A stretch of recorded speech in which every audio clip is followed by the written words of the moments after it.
Hello MMA fans, I'm Royce Gracie. Check out my autographed memorabilia at westcoastauthentic.com. Okay, I'm here with international ice hockey superstar, Royce Gracie. Royce, how are you doing today? You don't have ice in Brazil, man. Come on. Oh, maybe I read this We're wrong. in Canada, but I might have read it wrong.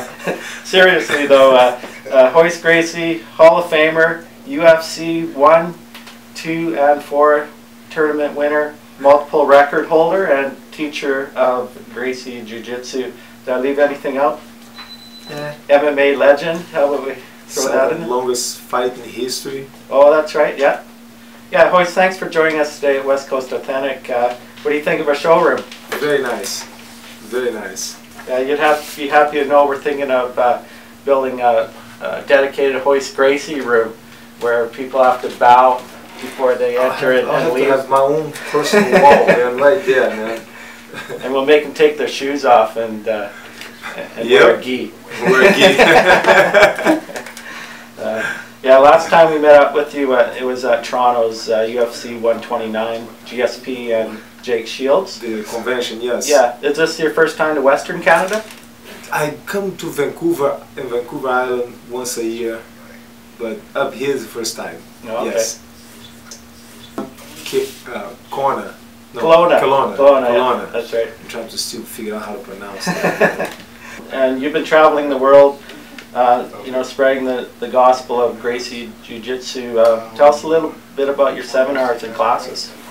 Man, I spent about 6 months home, 6 months gone, not straight, breaks up, about 15 days home, 15 days gone, a month.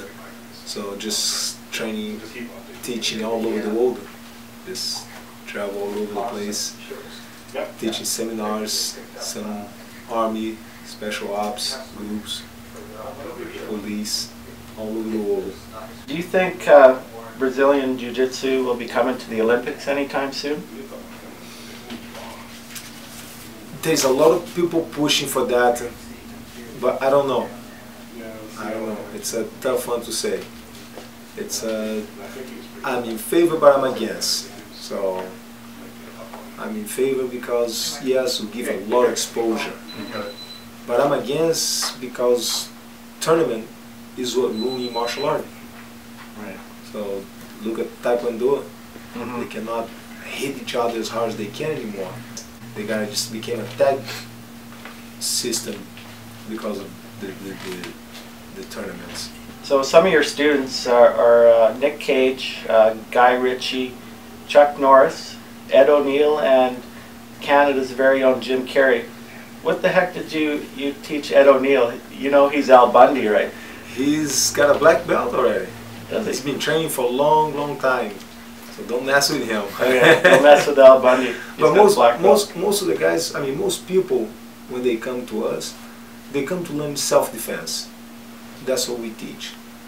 It's another guy that it's a talent and they want to fight, and then okay, we guide him into fighting. But most people they want to learn self-defense. Okay. Out of all your students, who stands out the most? Oof. There's no such a thing as a good student or bad student. There's good teachers and bad teachers. Since I consider myself a good teacher, they all stand out. Okay. Good answer. Your father, Grandmaster Helio Gracie, founded the martial art Gracie Jiu-Jitsu. What motivated him to take Japanese Jiu-Jitsu and make his own version of it? What we call Japanese Jiu-Jitsu today is totally different than the Jiu-Jitsu that he learned on the past.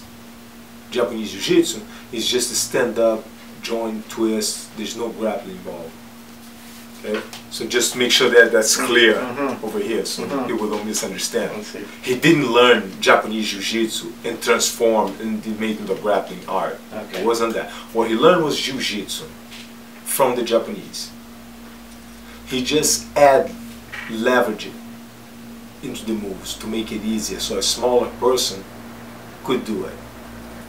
So, but what he learned was Jiu-Jitsu. It became Gracie Jiu-Jitsu because of a teaching method that we use.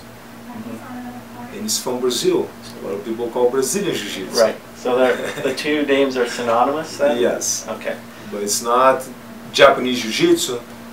It came after the Jiu-Jitsu. It became, once they shut down the Jiu-Jitsu in Japan, because it's too associated with samurais, then they create what we call today the Japanese Jiu-Jitsu. It's more of a stand-up art.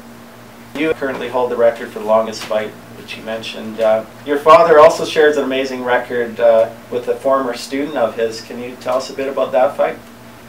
They fought for over 3 hours, man. And one round, there was no breaks. And the student challenged my father when he was sick, had an ear infection. The doctors forbid him from fighting, but he's like, hey, it's a fight. Person challenge you. There's no time to get ready. There's no, okay, I gotta go home and get ready. No, you gotta accept it right there. So that's how his mentality was. Now the UFC was the brainchild of the Gracie family to show the world Gracie Jiu-Jitsu. Why were you, Royce Gracie, chosen by your family to represent Brazilian Jiu-Jitsu? You know, you're the smallest of 7 brothers. I'm the best looking. Oh, that's why. Come on, man, it's going to be on live TV, man. They need somebody good looking. Okay. Was winning UFC 1 tournament the highlight of your career? No, the highlight of my career, man, was having my 4 kids. They keep me alive. What was the craziest thing a fan has ever asked you to sign? Oof. A baby? A tongue? On it. So more than one crazy thing. Yeah. Okay. And what would be your advice to MMA fans wanting to learn Brazilian Jiu-Jitsu? Train. Learn self-defense. Learn the style. Don't learn to fight, to MMA, no. Learn how to defend yourself. Royce, do you think someone like me could learn Brazilian Jiu-Jitsu? You? I don't think so. Okay, for autographed Royce Gracie memorabilia, go to westcoastauthentic.com. Royce, thanks so much for joining us today. Thank you.